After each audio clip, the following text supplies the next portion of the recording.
এখন আমি বাগানে এলাম, দেখি বাগানে কে আছে।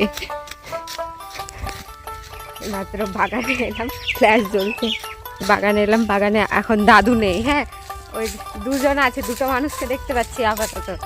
আজকে মাইক নিয়ে আসিনি আমি, জোরে জোরে কথা বলতে হবে, নাহলে শোনা যাবে না। হ্যাঁ, এই যে দুজন মানুষ বসে আছে একা একাই, চুপচাপ বসে আছিস। তোরা খাচ্ছিস না? যা তেরি, তাহলে কি করে হবে? দাদু ভাত খেতে গেছে, 1 ঘন্টা আগে আসছে না।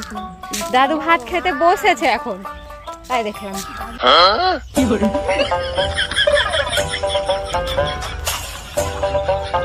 এই যে এখন এই কটা ভাঙলাম আর কি আমরা, আর এখানে এই কটা আছে। তো এই কটাই 3 জনে মিলে খাবো। মানে বেশি যদি দেখে দাদু তখন বকবে দাদু আমাদেরকে।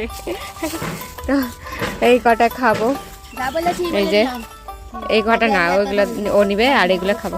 আজকে বাগানে প্রচন্ড গরম। হ্যাঁ, এই যে সুলগ্না হচ্ছে যে পাখা এনেছে আজকে, গরম লাগছে তাই। বাপরে প্রচন্ড গরম, লিচু খেয়ে আরো গরমে টেকা যাবে না।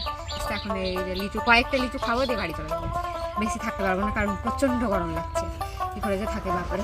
একটু হাওয়া চললে না, একটু হাওয়া চললে অতটা গরম লাগে না, কিন্তু এখন হাওয়া পাতাই নড়ছে না মনে হচ্ছে। কেন বল? এই দেখে এবার নড়লো, একটু পাতা নড়ছে। তো হাওয়া নেই, ওই জন্য তো ঠান্ডা বলছি, গরম লাগছে। তো চলো, আজকের ভিডিও বেশি বানাচ্ছি না, এখন কয়েকটা খাই, তারপরে বাড়ি চলে যাব। বেশি থাকবো না আজকে। আমি না বাগান আসার সময় পাচ্ছি না। কেউ ক্যামেরা ধর, কেউ কথা বল, আমি খেয়ে মজা করি। এদিকে ঘোরা ক্যামেরাটা, আমরা বকছি, একজন ক্যামেরা ধরে আছে আর ও খেয়ে যাচ্ছে তখন থেকে।